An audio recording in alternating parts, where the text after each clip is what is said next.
Hi Kassy, Hello. thank you so much for joining me on the first interview for Reskill Startups. You're welcome. Thank you for inviting me.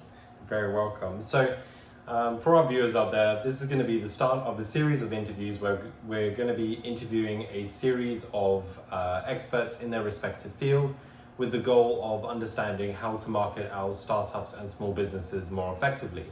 So today we're very privileged to have Kassy Cho on this show to kick it off. Kassy, why don't you tell us a bit about who you are, what you do, and what you're going to be talking about today? Sure. Hi everyone, I'm Kassy. I am an independent journalist as well as an audience strategist.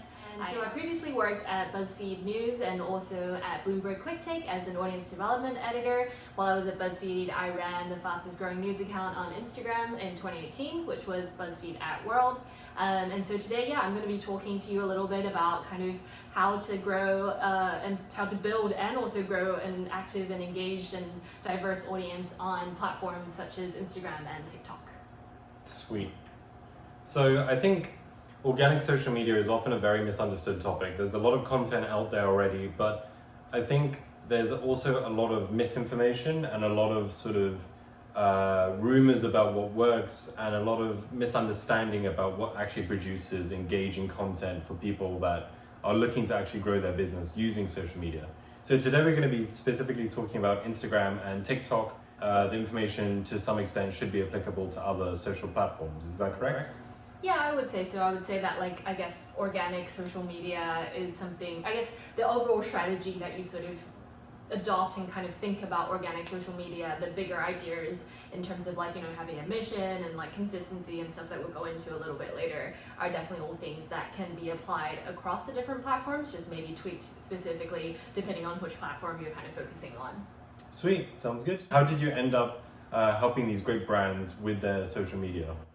Well, I think I'd always been really, really interested in the internet ever since I was young, and so I always was just spending a lot of time on social media and just kind of consuming social media, which I think is a super important aspect of just if you want to work in social media, you should be actively spending a lot of time on these platforms and seeing what other people are doing and experimenting with the new features and figuring out how you can go viral all the time. And so I basically, when I joined BuzzFeed, I actually joined as, this was in London, I joined as a global news reporter and producer. And so when I joined, our whole team's kind of task was we had to stay 6 months ahead of everybody else of the entire newsroom, and so our job was to experiment with new things. And so I was hired to try and kind of experiment with news video. And so we basically would just be okay, how can we kind of use video to tell news stories? And this was around the time that news videos really started kicking off around on Facebook. And so we were just kind of, whenever there was a story, we'd be okay, how can we make a video about this? And so we would go out and do weird things we went and bought a brick of a Supreme brick for 30 pounds and then went super viral on Facebook.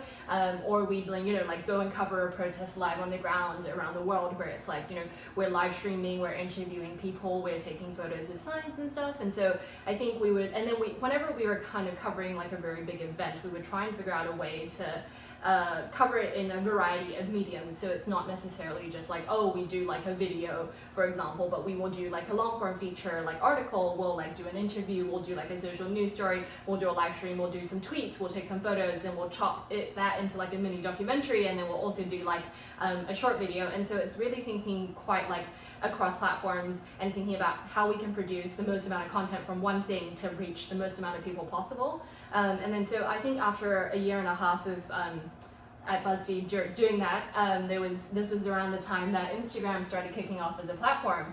And so someone at BuzzFeed was hey, we have this amazing Instagram account handle at World, and we're not using it, it's been dormant, and it's nobody's using it, and maybe we should do something with it. Does anyone want to give it a go? And I was yes, please, I would love to do that. And so they're yeah, okay, go ahead, just experiment and try out what you've been doing with with BuzzFeed, and then with the team that you were working with, and then just try a bunch of stuff and see what works. And so I basically just started kind of posting stuff on the World account. So at first I was kind of, repurposing the stuff that the World team was publishing and producing, but then I quickly realized that, that they were not really producing enough content for me to really grow the account. And so I started kind of venturing into, I guess, figuring out, like, finding my own content and then being like, oh, this could potentially work for Instagram. Let me just like make a post about it and see what happens. And so I basically did that, and then it started taking off, I think due to a combination of factors, kind of like timing,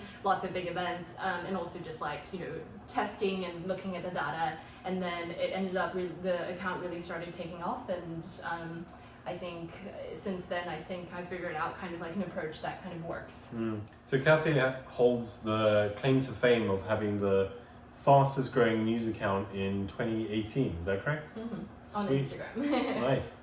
So Kassy definitely has great experience, and the goal here is to extract some of that information so that you can use it to help build your brand. So I guess talking about more actionable tips now, what would you say is the first thing someone should be thinking about when, they've got a business, they've got an Instagram, they maybe have a TikTok, and they're trying to think to themselves, how do we use this to contribute to our sales? Like, what are the first things that they need to think about in order to sort of hit that goal, achieve that objective that they're looking to? I think one of the most important things is before you obviously when you're first starting out, it's always really exciting, and I love this time because you don't have a lot of followers, so it's a great time for you to just like try a bunch of stuff. It's not like you have 1 million followers that are going to be upset if you post something a little different. So it's always a really exciting time to be like doing different things and trying things out and seeing how they perform, and then kind of continuing to iterate on that. So if something works, and you can be like, oh, that worked and I didn't expect that to work, let me try and do that again. Or if it didn't work, oh, I thought it was gonna work, I wonder why. Maybe I can like tweak something, maybe I can rewrite this headline, choose another photo, next time we'll make it a video or something, and see if that changes anything. But I think the most important thing is like, before you start out, it does also require a lot of thought. So I think it's really important to kind of have a mission in mind, or kind of like, a purpose behind like why you are having this account in the first place, for example. So for example, on the World account, and for a lot of my work, I focus a lot on informing young people about important things going on around the world. So that really, really helps when it comes to determining the types of content that I post on the account. So obviously it would be important news stories that young people should know about. And so it's really important to kind of define your mission and be like, okay, my mission is to do this, and this is the audience that I'm trying to serve, because having that kind of big picture thinking in mind will really help you to kind of choose and curate the content that you should be posting on the account. Because if you think about it from like a user's point of view, where say for example they don't follow you on Instagram or on TikTok, and they happen to see a post somewhere, maybe on the Explore tab, or someone sends them a post and then they end up on your profile. So what are you going to do if they don't, as like a normal person who doesn't necessarily follow this account yet? You're probably going to take a look at the profile picture, you're going to read the bio, then you're probably going to scroll down and look at a few posts. And if the posts kind of are very cohesive and fall under a kind of a clear picture and brand, then then they might be like, oh yeah, this is exactly the type of content that I'm looking for. I know exactly what I'm subscribing to, so I'm going to follow them.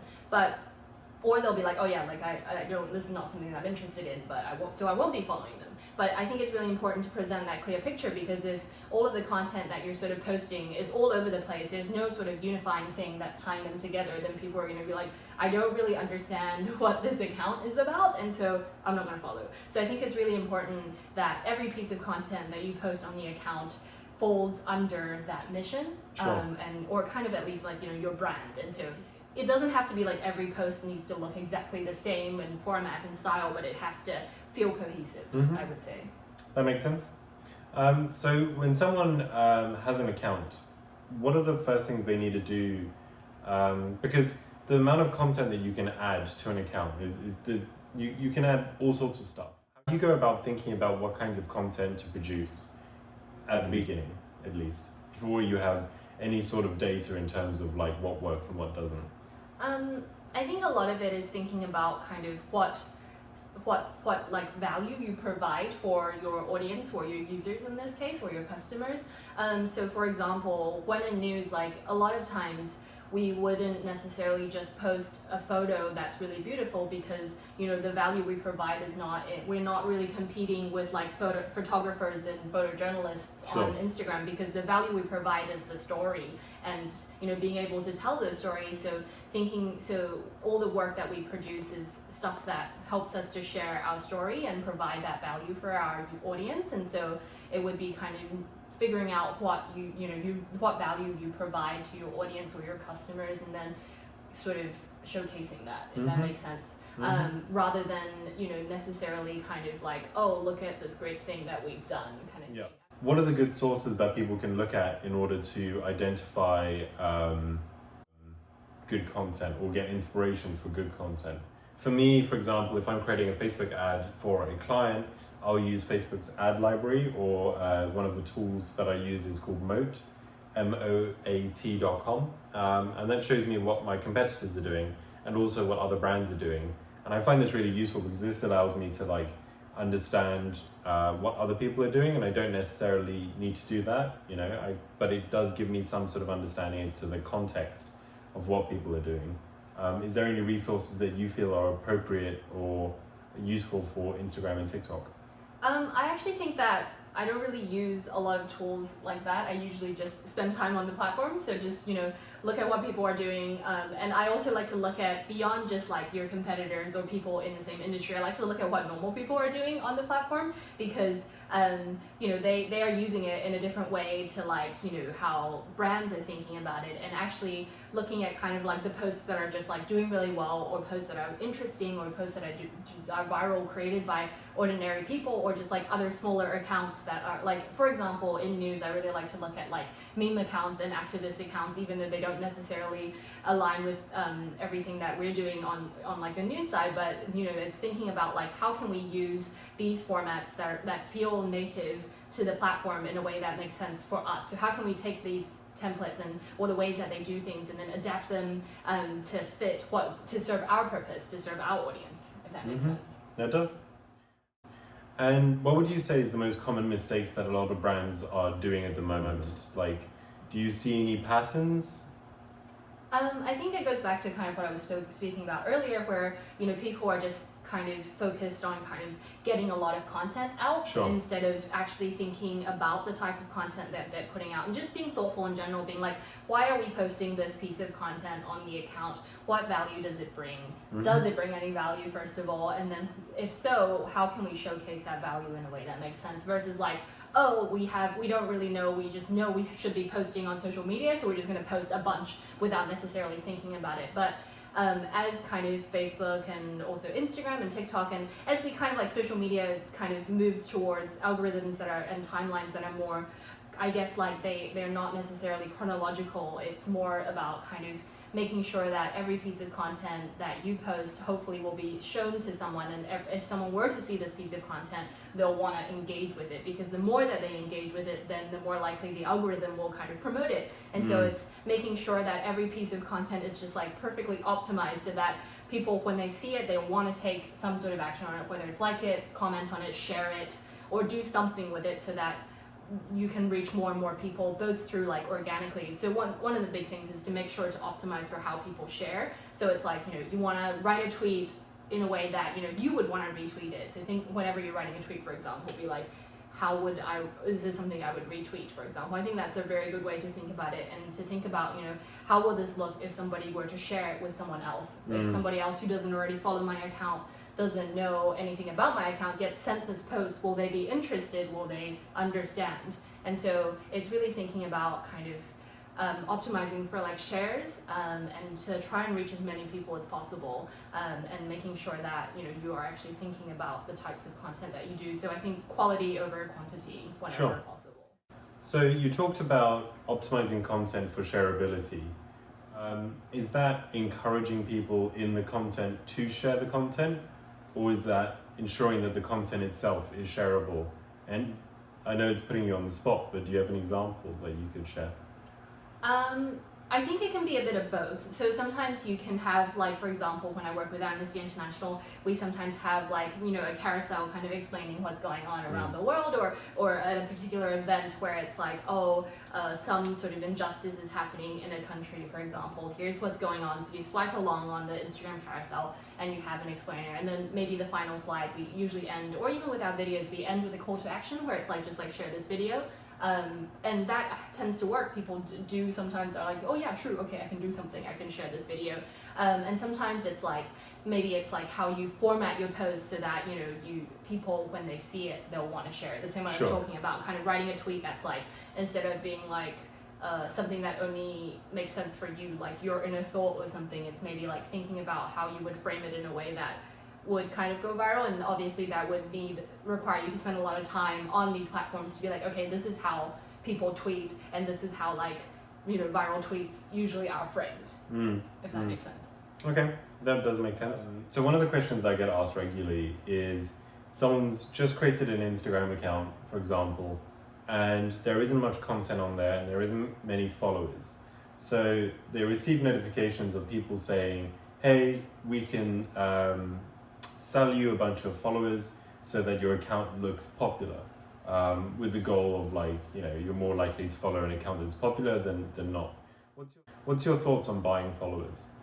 I would definitely say don't do it, just because in general, a lot of times these followers are not necessarily the most valuable ones. They may give you an initial boost, but then they usually turn into like ghost accounts or get removed by Instagram, and it actually really kills your interaction rate. And once that's gone down, it's really, really hard to kind of get that back up. And you do want as high of an engagement rate or interaction rate as possible, because the higher the interaction rate, the more likely your content is going to be seen by other people, both through the algorithm and organic shares. Sure. And so, yeah, I would say that, when you're starting out, obviously it's really difficult because you feel like you do one post. I mean, I know when I started, I was sort of like, wow, I feel like, I'm working so hard just to put out one post, and then I get like, 10 likes, or like I finally gained like 1 follower. And back in the day, I was gaining like thousands of followers. But I think it's always really important to build that really solid sort of foundation, and to kind of get into that mindset, because like it's these even though you just gained, say, 1 follower, this is going to be a valuable follower who is going to be loyal and actually engaged and like interact actively with your content. And they may be someone who will want to share that with other people because they really find this valuable, versus like someone like a follower who you bought who doesn't know anything about your brand and was just like, oh, I'm going to follow this and like the post because it gets me some money or something like that. And so I think it's difficult definitely starting out, but just got to keep at it and just keep posting consistently. And I do want to talk a little bit about consistency. I think consistency is one of like the most important things when it comes to running a social media account. So I guess it's like, everyone's like, oh, you got to post a lot and stuff, but it doesn't necessarily have to be a lot. It's more just about being consistent in general. So if you say you want to post once a week, post once a week. If you say you want to post once a day, post once a day. Instead of being like, oh, I'm going to post like 5 posts today, then I'm going to go dark for 3 months, then I'm going to come back and I'm going to post 5 posts again, because people are going to, first of all, people are going to forget that you exist. The algorithm is going to forget that you exist. And so it's not good to kind of, do stuff like that where it's not consistent. And so it's really important to, one of the things that you can do is to kind of take a look through all of the content that you have available and kind of estimate how much capacity and bandwidth or just like content you have to be able to put out consistently. So it can be even just like once a month sort of thing if you don't have the capacity or the content. But that piece of content that you put out is thoughtful, and you post once a month. That is better than trying to bombard someone 5 times 1 month, and then 2 times in another 3 months, and then people forget about you, sort of thing. It's very similar with newsletters. So people often receive tons of newsletters every day. And very often one of the biggest things I see from clients is that they go dark on their newsletters, and even though they might produce something and skip a couple of months, and they might produce something of equal quality, people will unsubscribe because they don't have the same sort of brand recall.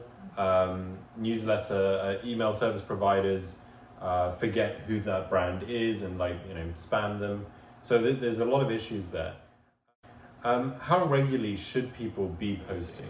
I think it it really depends on kind of your resources and the amount of content that you are able to produce. But obviously, I think in general, it's good to have, I don't know, maybe at least 1 to 2 posts a week. I think that's pretty good for like Instagram and TikTok.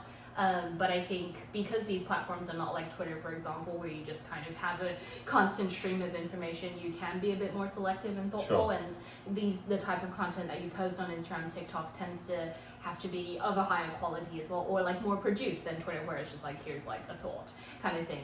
So in general, I would say like, you know, it depends though, because if you're really like, if you're a news organization, sometimes you're posting up to like 8 posts a day kind of thing. But that's because they have the capacity to be doing 8 posts a day every day sort of thing. So I think it's always good to have a rough sort of minimum where it's like, okay, for example, I post at least a minimum of once a day. That's my plan. And then if I can, I do 2 posts on the weekdays and then 1 post on the weekends sort of thing. So trying to meet that minimum as much as possible, I think is good. And there is no like correct answer to this. So, you know, some people will want to post like, I don't know, 3 times a day, or some people want to post 3 times a month. So it really depends on kind of your own output and kind of your own resources and how much, you know, you want to dedicate to your social media. Because obviously the more you post, and obviously keep in mind that like your content still has to be well produced and thoughtful, the more you post, the more likely that more people are going to see your stuff, and the more likely you are going to grow. But also at the same time, if you don't have the capacity to make sure that every post is up to scratch, then maybe it's better to just do 1 post instead of trying to squeeze out 3. Sure. So in terms of content types, what should people be focusing on? So for example, on like, you know, TikTok, it's just video. But for Instagram, you can do images, you can do carousels, and you can do video. What should people be thinking about when creating content, and how much variety should people use? Should people stick to one? Should people use variety? Should people occasionally use one? Like, what's your thought process in that regard? I think there again is no real correct answer. It really depends on your business and the type of, you know, value, the type of service or content that you produce. And so a lot of it is, the format is not necessarily kind of, I guess it's more thinking about it from like the content itself. So it's like, okay, you have this piece of content, what is the best way to present this piece of content, rather than like, I have this format, how am I going to squeeze this content into the format, versus it's more like, think starting from the content and be like, okay, so this is the story, for example, in news, and now it's like, I don't know, it's a story about someone who was, I don't know, out running and saw a cute dog. And so if you have, say, for example, a video of this incident, then that would obviously be a perfect way to kind of showcase this, because, you know, it's about this moment of somebody encountering a cute dog, for example. But, you know, if you say you don't have video of the incident, but you do have photos, then yeah, that would also work. Does that sort of make sense? The thinking is kind of more starting from the piece of content versus obviously going toward from the content to the story, but I mean, sorry, the format to the story. But at the same time, I think that like in general, visual, you just have to think very visually. Yeah. So you have to think, you know, like, what if you have something that you want to present on Instagram or on TikTok, you need to say, what are the visual elements, or how can I present this visually, whether that is through like a video, somebody talking, maybe you have footage, maybe you have photos, maybe it needs to be like, you know, using text to design a cool graphic or something like that. But in general, like in my experience, people really relate to people.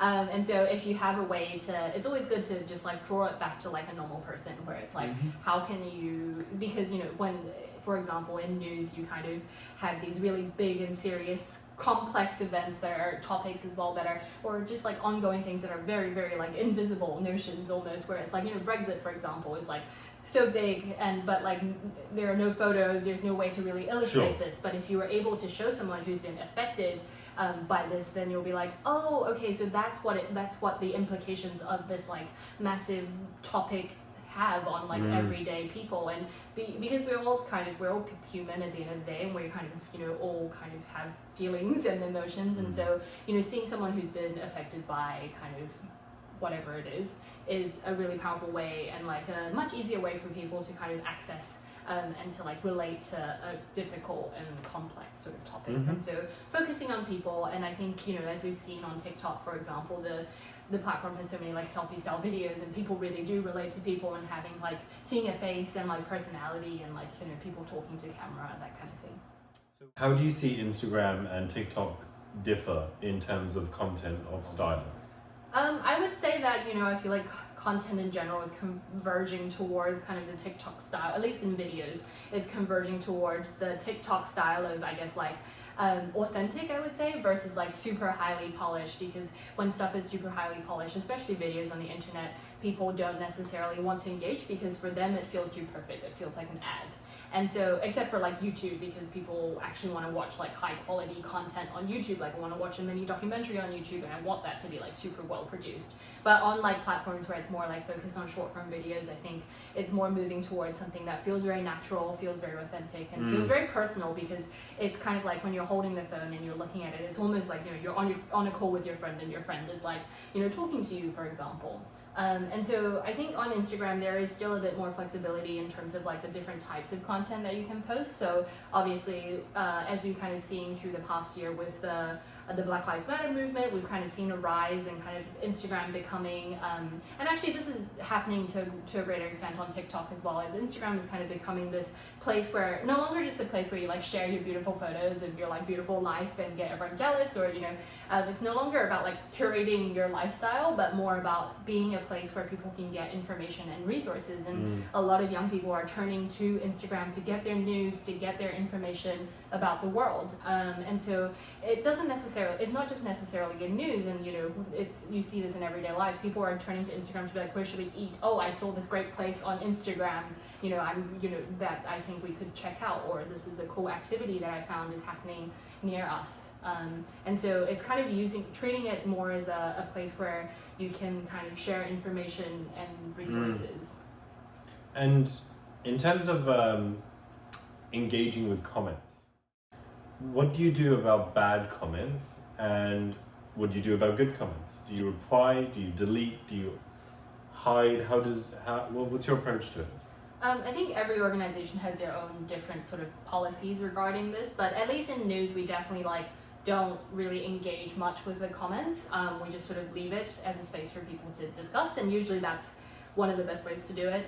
In general, just let people have their own discussions. And in news anyway, I will talk about it in like a more general sense as well after this, but in news, if say for example someone is asking for more information and we do have that information, then we will choose to we will engage and we will answer the questions. So someone will be like, why did this happen? Can you explain this? And then maybe, we will explain it, but we'll kind of write in a way that feels very as if we were writing an article, for example. And we usually, the best thing to do when it comes to, that's news. So it really depends on kind of your company and the brand. So, if your brand is, you want to be known for, engaging with your audiences, then yes, go ahead. And, there have been so many brands that have gone viral for their amazing responses or cutbacks to hateful comments and stuff like that. But in general, I would say don't delete the comments, even if they're bad. I guess in general, I would say I wouldn't say that you should delete bad comments, because it will come back to haunt you later, where people will be like, oh, I can't believe this company faced a lot of backlash, but they deleted all the comments. And someone will be taking note, because everything that's posted on the internet will live on the internet somehow.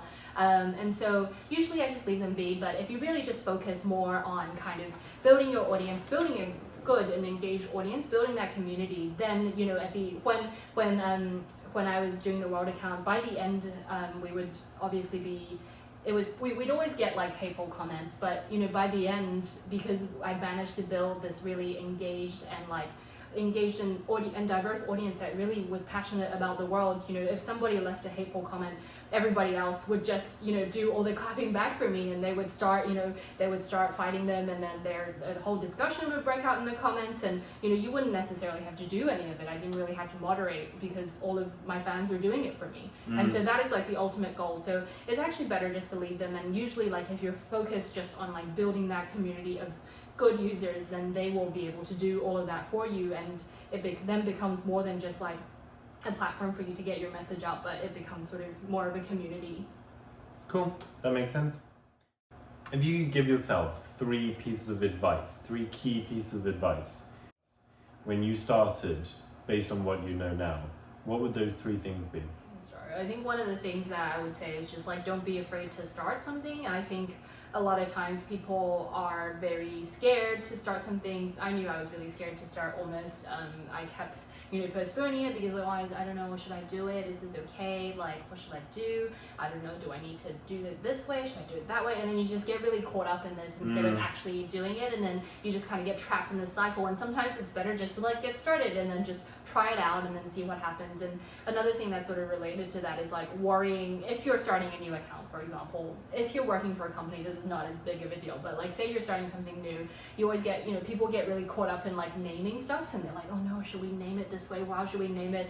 What about this name? And then they're like, oh, I can't find the perfect name, so like I don't know what to do, and so I should not start this thing. Sure. But sometimes it's just better to get started and then to start posting and start creating content and sharing content, and then sort of looking at the data and then being like, oh, well, great, this did good or this didn't do good. And so I think also like at the beginning, I definitely was not as data driven and focused as I am now. Now I'm like, oh, this did really well. I think it's just really important to constantly be keeping an eye on how your stuff is doing, even if you're not like, in spreadsheets all day. It's just like constantly checking to be like, oh, this seems to be spiking at the moment, or like this doesn't seem to have performed as well. And sometimes you'll find that stuff performs well later on.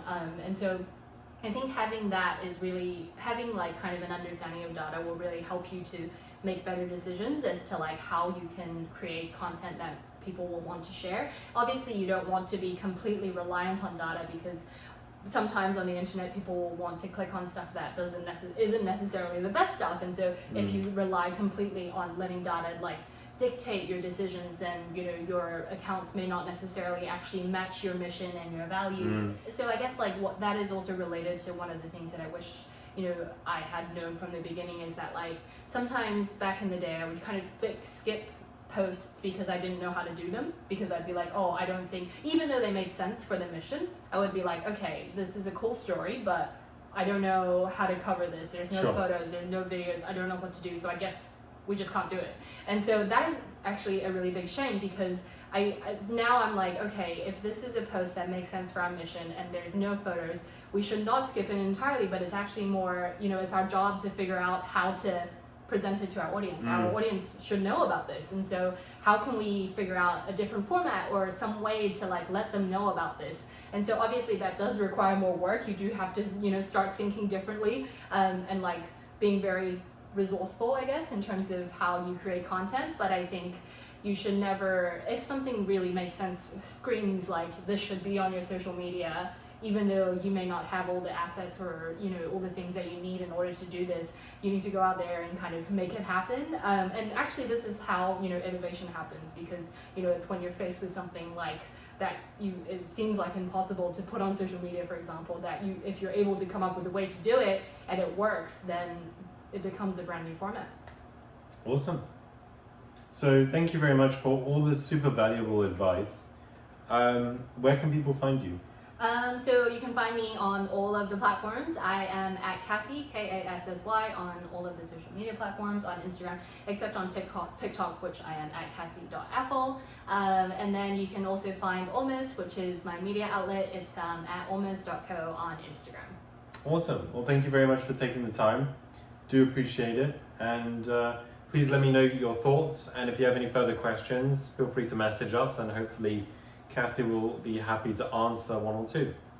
Thanks so much for having me. Cheers. Thanks guys.